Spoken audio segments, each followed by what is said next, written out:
Hi, Helen. How are you? This is Vishen Lakiani. Absolutely fabulous. How was your Christmas? Well, it was just another day. I had the family here, but I am so intrigued with all of the emails that I'm getting from people all over the world. It just is very, very exciting that so many people are interested in their spiritual growth, and you're giving them the opportunity to learn a little bit more about themselves. So wouldn't that be a perfect day? Perfect. You were telling me you were getting around 50 emails a day right now, Yes, yes, uh-huh. and Uh, that's pretty astonishing because we did not give out your email address anywhere on the website because I knew the swarm of responses you'd get. We had so far 13,000 people listen to the interview that we did together. But somehow people are so excited about what they heard you speak about that they are Googling online and they are somehow digging up your personal contact information, which is in a way creepy, but in a way also kind of exciting. It shows how much people adore you and like your message. well, I'm just another person, and I'm just absolutely sincere about telling people what their potential is. There's so many, many out there that really are not using their talents, their mind. I mean, it's mind-boggling to me. I'm happy to help any way that I can. Perfect. Well, what we're going to do in this particular teleseminar, Helen, is last night I sent an email to everyone who signed up. I sent an email only to the first 1,000 people who signed up to purchase the new DVD and book set that you're going to be releasing in January, and I asked them for their biggest questions for Helen Hadsell. I have had a ton of emails come in, and what we did was we've been going through all the emails, and of course, not everybody is going to have their question asked, but what we are looking for are specific trends, questions, or themes that pop up multiple times.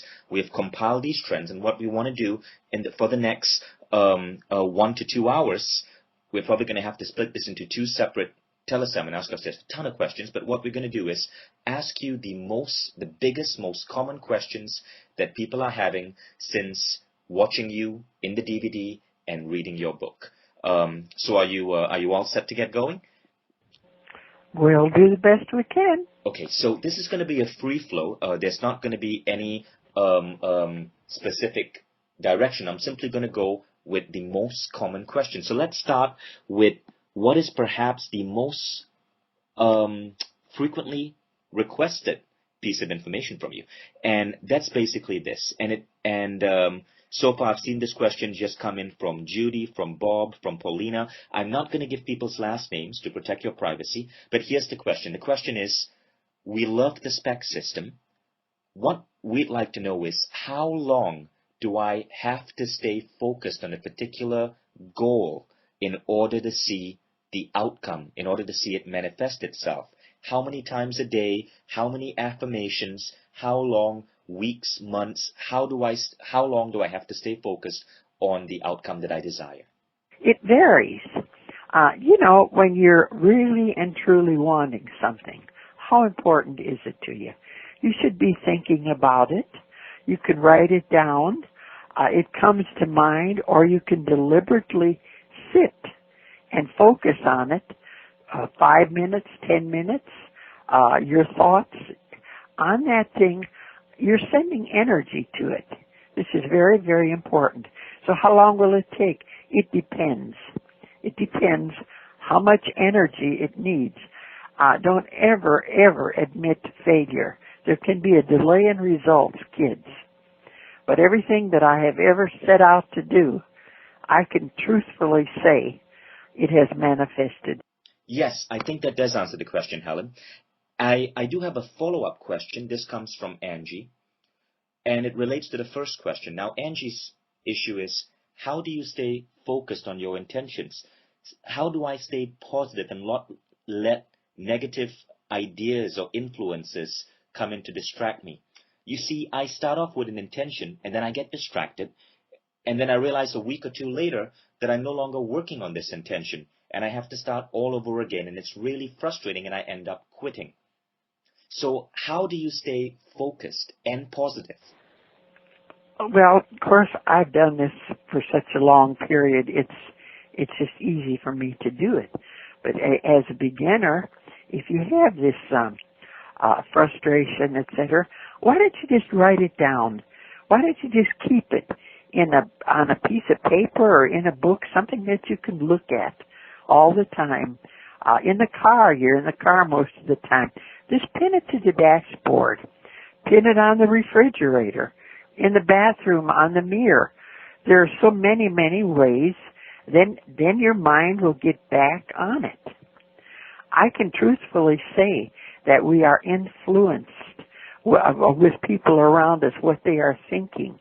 And it is a distraction. But then, come on, use these little tools here until you become confident and are able to automatically. Remember, kids, you can only think of one thing at a time. And if other things are coming in and you need that to focus on, and then do these little things by writing it, putting it on the mirror and on the dashboard as I suggested. Then it'll come to you. You'll be giving it energy. And believe me, it works. So then it's about, so then what you're saying, Helen, is it may take a while to come. It really depends on how much energy the outcome requires.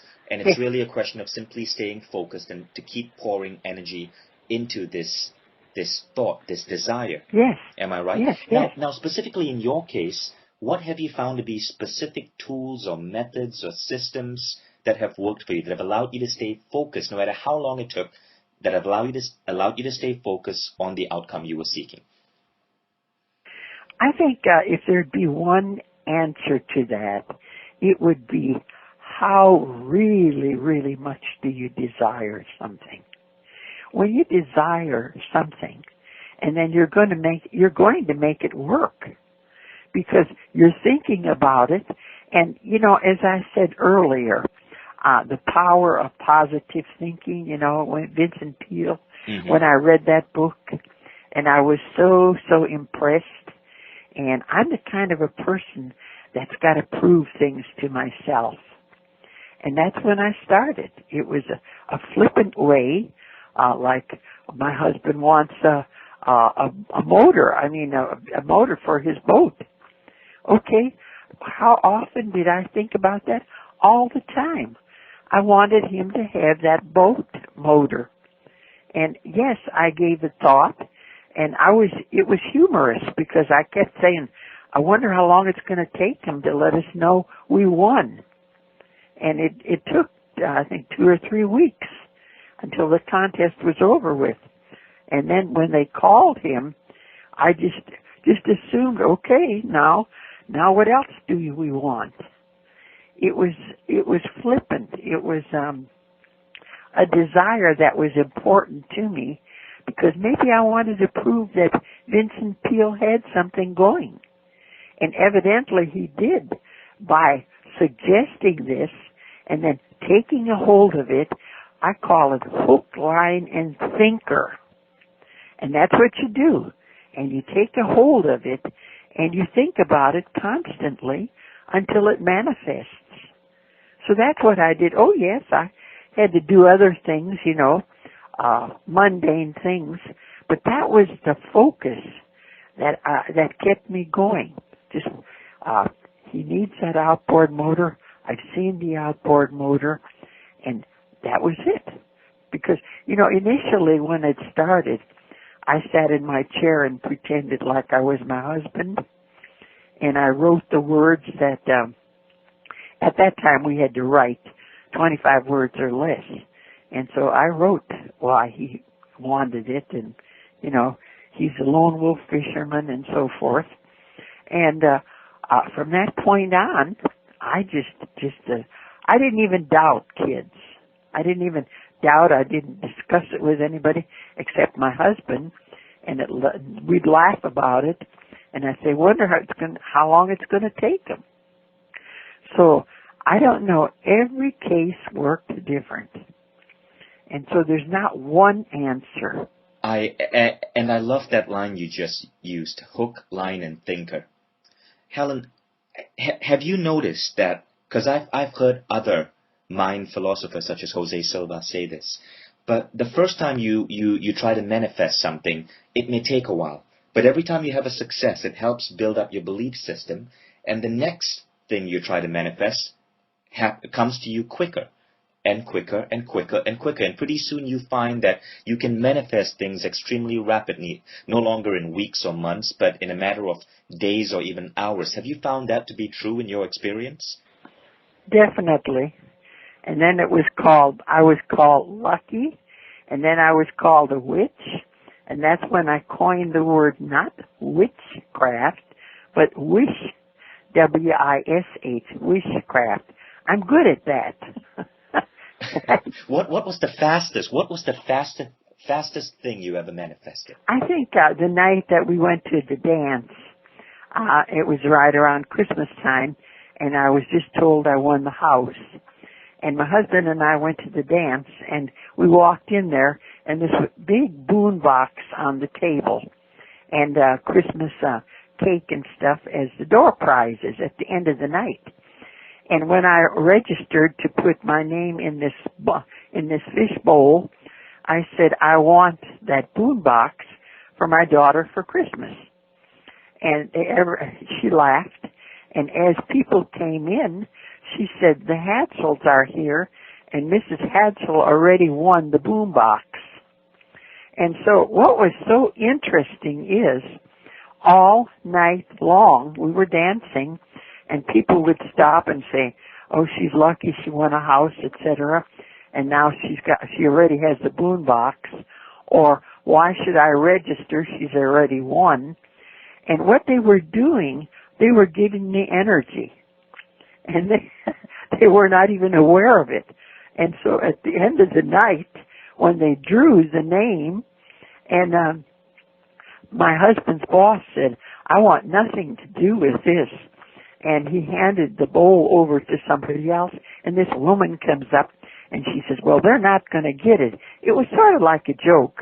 And she reaches in and hands the name, and the man read the name, and it was the Hadsell. I mean, I won that boombox. That's hilarious.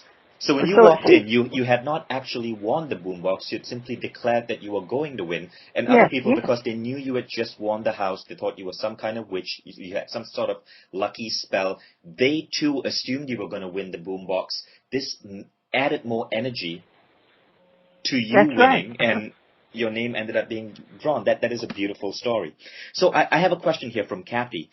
What you just talked about, Helen, was an example where people expect you to win. Now, Kathy's question is about the opposite. She says, do you have any method of disconnecting the negative emotion that others close to you create from time to time?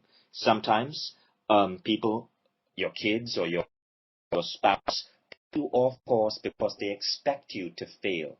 How do you prevent other people's negativity from getting you off course? We should really and truly give that some thought, because the minute that you declare that you're going to win something, there's always somebody that's going to say, what makes you think you can win it? Or ha ha ha, you never won it. Or look at the competition you have. Well, that is negative there, and it really and truly makes you have to work harder, longer and stronger to ward off that negative feeling. This is the reason I never told anybody what I was working toward. Now, granted, the night that I was at the dance, this was sort of a funny thing, and usually I don't tell people what I'm working toward. I don't give them an opportunity to be negative. And if you're working, and all of a sudden this negative thing comes and says, what makes me think I'm going to win it? You better believe somebody else is projecting that energy towards you. And when that comes to your mind, you can only think of one thing at a time. You just say, cancel, cancel, or deliberately say, but I am a winner. I know I'm going to win. And then go ahead and boost yourself up again. Don't waste that energy. You've got the energy. You work with energy at all times. Mm-hmm. So what you're saying is really keep it to yourself. Yes, until you have enough confidence. I'm flippant now. And I just say, okay, want this or whatever. And my son here, who is so good at picking up every time, it's hilarious, absolutely hilarious. This morning he came in to bring in the mail, and this morning I'm thinking of cherries. Oh, I'd love to have some cherries, and I know they're out of season. And can you believe the kid came in and plonked a bag of cherries on in the kitchen cabinet, and he said, I was grocery shopping this morning, and I kind of figured you'd like some of these cherries. So was that his or idea or mine? It was my idea, and he picked it up. When you're in close proximity with people, it can be it can be an ongoing thing. And it seems to be that way with my son. So we have fun and games here all the time. Mm-hmm. I see what you mean. Now in the case of the first question I asked you, the person, her solution would be to simply keep her goals, her intentions private. But what if even if you were private about what you were trying to manifest, there was someone in your life who was a negative influence? Now this question comes from Kathy. She says, is it possible to turn a relationship that's going nowhere around? I'm 52. I've been seeing a man for nearly 3 years. He's a workaholic. He's stubborn. And this relationship is going nowhere. And he refuses to pay attention to me. I've threatened that I'm going to start dating other people. He says he's going to turn his life around. It doesn't happen. I'm confused. Can I choose to influence his behavior to turn this relationship around with my own mind? You have the principles there. How important is it to you? Do you really want it, or have you outgrown this person? You never can change anybody. Don't even try. You can project, and they can accept it or reject it. And no, you're never able to influence anybody. I wouldn't even attempt that. On material things, yeah, it's okay. But to talk to a person and convince them on something that's ongoing, is it worth it? How much is it worth it? How much do you really and truly want it? Or have you outgrown it? He has his own personality, and so do you.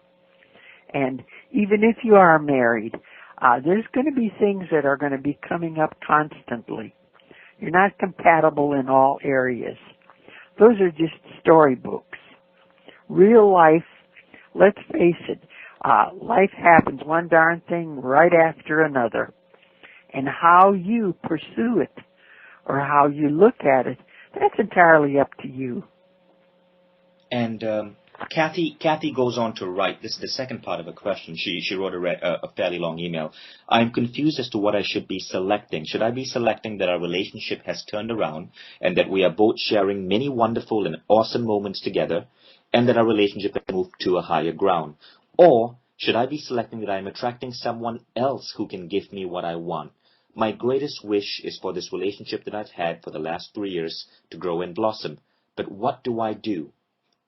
So in this scenario, Helen, what would your advice to Kathy be? And by the way, this is a different Kathy. This is Kathy with a K.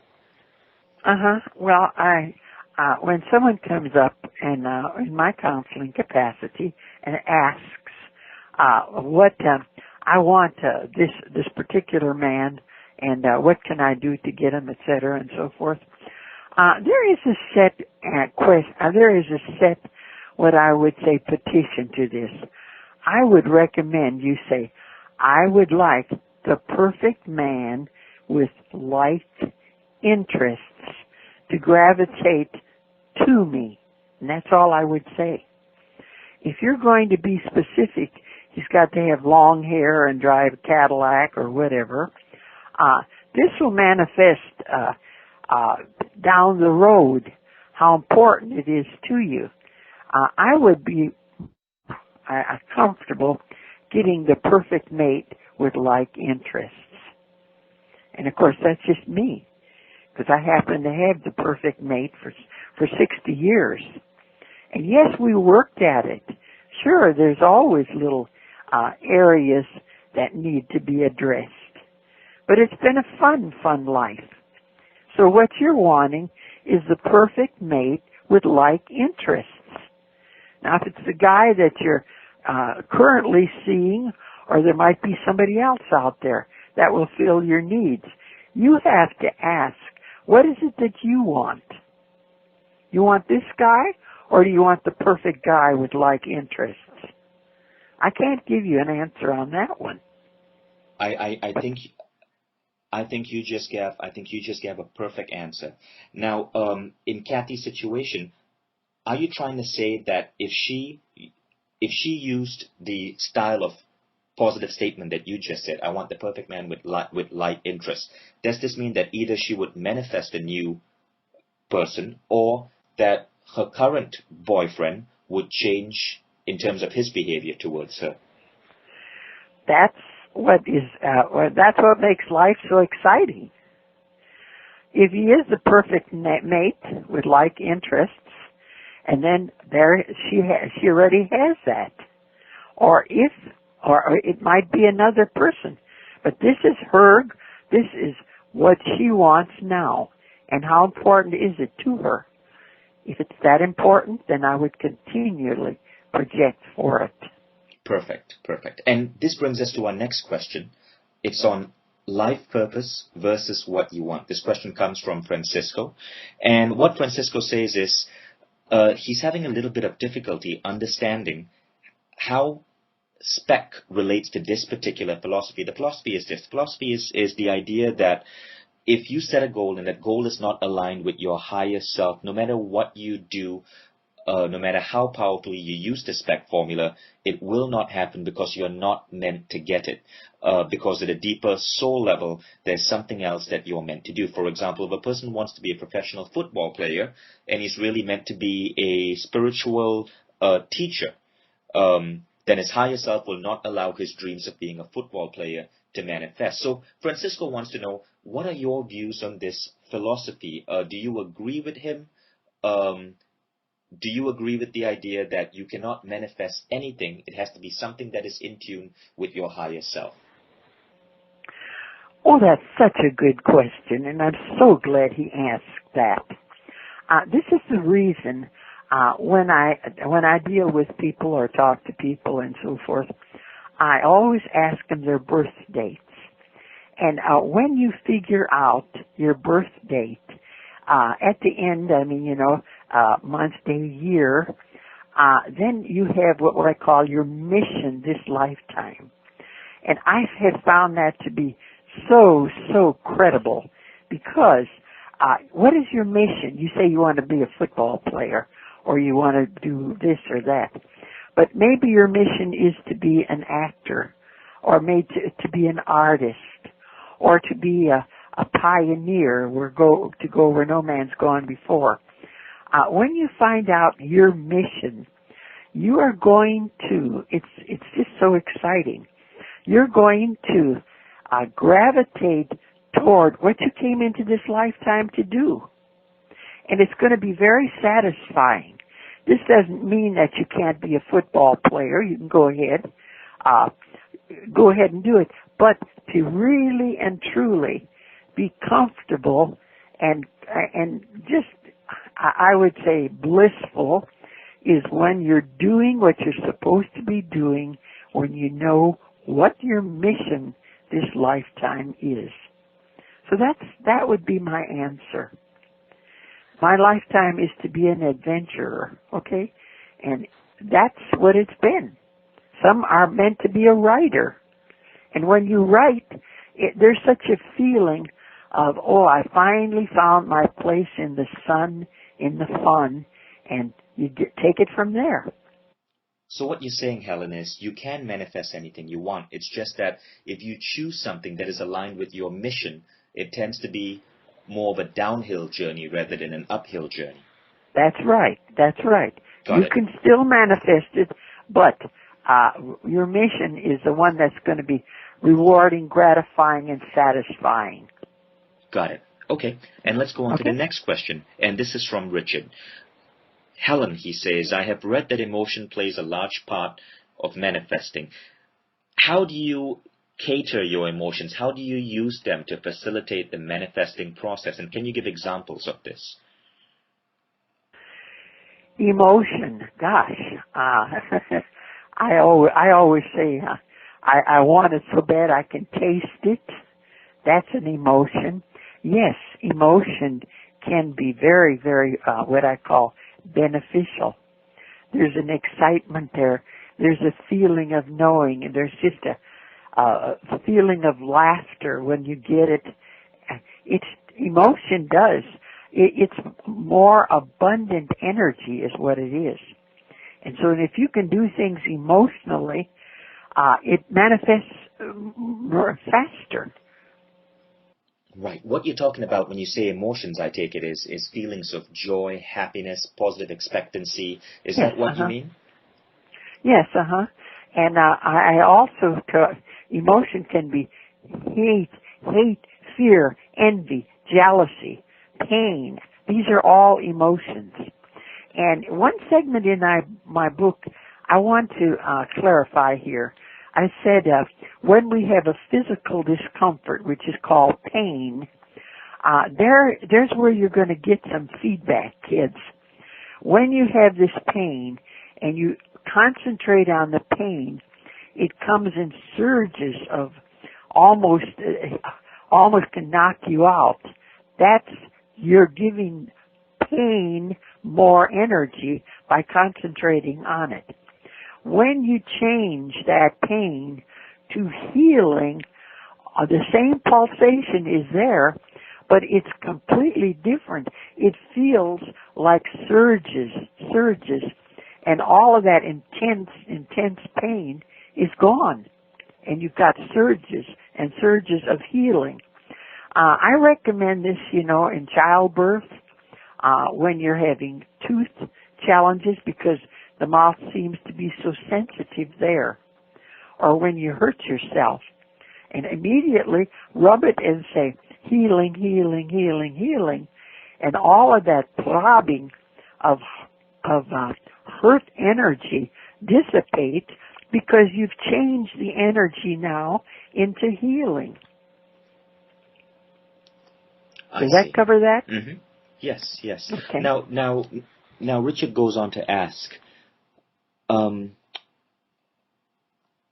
how do you deal with feelings of guilt when you are trying to manifest something big that you think might help you in your life, but due to past programming or whatever, you feel guilty about asking for it? How would you deal with that situation? Well, you might call it the con job. I say, I would write this down.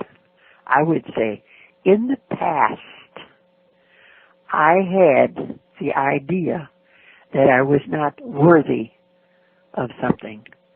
I refuse to live in the past. And when you repeat that, or when you say it over and over again, and then that guilt feeling is dissipated. I've had to do this quite often when I do counseling, and that I even write it down on a piece of paper and give it to that person and say, keep looking at this because you're living in the past and we're in the now, and you are worthy of whatever it is you want to have. Don't live in the past. I like that, and I like that exercise. Now, this leads to another question. This is, it's actually also by Francisco. Now, he asks some pretty deep questions. Now, here's the second question. He says, Helen, in your course, can you clarify how to deal with past programming that is negative in nature? For instance, You may consciously set an intention to be wealthy, but at the same time, you may have a subconscious programming that says money is the root of all evil. Rich people are selfish. Now, if you have this past programming, there's a part of you that will sabotage your desire to attract more wealth. So how do you deal with this past programming? How do you get rid of it? Would it be the same process? Yes, the same. I mean, that's very, very effective, incidentally. Just write it down. Write it down. In the past, I had this feeling. I refuse to live in the past. And you can but keep in positive words with it. But I'm telling you, it works. It's very, very, very effective. Yes, and I just want to share one thing over here. A lot of the people who buy the Winning Sage program, especially given the current situation in the U.S., one of the deepest desires they have right now is to be financially secure or even to be wealthy. But what I've noticed about a lot of people, and I used to teach the Silva Method class, so I've noticed a lot of people have a negative attitude towards wealth. They believe rich people are bad. They believe money is the root of all evil. Some of them have really silly beliefs, such as they would feel guilty if they were making more money than their parents. For whatever reason, they feel it's bad to be earning more than their parents or than their neighbors or their community. What I found is that these past programming is one of the biggest reasons people are trapped in poverty or in debt, and being able to eliminate these past programmings can do wonders to free you. So I love the suggestion that you just gave, Helen, because I think it's an important missing step. A lot of people would practice Silva or practice SPEC or practice any other technique out there, focus on attracting money, but they forget to deal with their past programming. And that feeling of guilt, that feeling of a negative attitude towards the idea of becoming rich holds them back. So I love what you just said. Now we'll move on to the next question, unless you have anything else to add on this subject. Yes, it's difficult in this time because you're picking up the mass energy, the mass thinking of the majority of people now. And when you're sensitive, you're picking this up. Even on the radio or on the television and so forth, I just block it out. Just simply block it out. And if it takes you reading that over, then do it. I think that should cover it. Now, this question regards, it's related again to what we've been talking about. It's about getting out of debt. And it comes from Quinn. Now, Quinn's situation is this. If someone is currently in debt, well, his question is, if someone is currently in debt, what would be the best way to use the knowledge in Helen's DVD and book to help them come out of debt? I apologize if this is an odd question. It's just that I'm currently struggling and would like to get out. It feels as though I'm sinking deeper and deeper, and that's one of the main reasons I purchased this program, Mrs. Hadsell. Wow is all I can say on that one. You're wanting instant gratification. It took you a long time to get into that hole, probably by overspending and so forth. So it's going to take a little while. I mean, it's not an overnight thing. You created it, now you uncreate it. And it may take a little while, and it may be like spoon feeding, but it's possible. It's possible. But in the meantime, you can also, what I could say, visualize yourself being free and out of debt, happy and content. And there's no time period on that. Because, see, you created all this, now you uncreate it. But you want to have a stepping up process, then go see yourself as being sitting there and everything is taken care of and everything is balanced. Because when you're balanced financially, physically, and spiritually, there's such a good feeling. And I'm sure you don't have that now because of all the debt and of all the pressure. But who caused that? You did to start out with. So now undo it and get back in track to become normal. I mean, to be what I would say balanced. Not what you wanted to hear, kid, but you put yourself there. Now, it'll take a little while to get out of it. Right. And for everyone who's listening who might be in this situation, it is a tough situation. What typically happens is, because you are in a feeling of debt, a feeling of lack, what happens is, even if when you try to manifest more money, the stress, the negativity, your spouse complaining to you about being in that situation of debt, not being able to afford things you want, those negative vibes pull you down, and you're constantly stuck in your current reality. Now, there are steps to get out, but it does take a while. I would like to, Helen, if I may, I would like to recommend some programs, free programs that people might want to look into, that are compatible with SPEC, that might help them with this particular situation. So the first is, go to the website, thesgrprogram.com. SGR stands for Science of Getting Rich. It's the title of an old book by Wallace Wattles written in the 1910s. Again, it's thesgrprogram.com. They have a free 7-part course. Sign up for that course. And this course talks about shifting your mental attitude towards acquiring wealth or coming out of debt. I helped co-author the course with my friend Bob Proctor. And Jack Canfield. So do check it out, thesgrprogram.com, and once again, it's free. The other thing I do want to recommend for people like Quinn or anyone else who might be stuck in debt is buy the book Secrets of a Millionaire Mind by T. Harv Eker. What Harv talks about is basically how to switch your mindset, how to overcome past negative programming about money, and how to come out of debt. And he'll give you a couple of step-by-step tips, how to gradually move out of it and move into a frame of mind where you are attracting money once again. Okay, but now we'll go on with some additional questions for Helen. Helen, is there anything else you'd like to add in regards to that? I think you've covered all bases. I mean, it's something that you have to read and accept and then do it. Just don't read it. Do something about it. Write it down. Get excited about it. This is what I'm going to do now. So you've got that energy to get started. Great. And let's go on to another to another serious issue that a lot of people brought up, and this is health issues. Now, this question comes from Connie. Connie's question is, how do I use the SPEC system to help me get out of this health situation I'm in right now? Basically, Connie has an issue with constant migraines and headaches, and she's wondering if she can use SPEC to help heal herself. Definitely. Of course, there's a lot of allergies now. We're not going to say that everything is a miracle.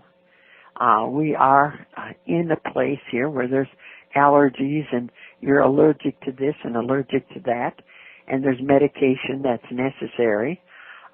If that's what it takes to get you out of it. And then I say, well, I'm not a doctor, remember.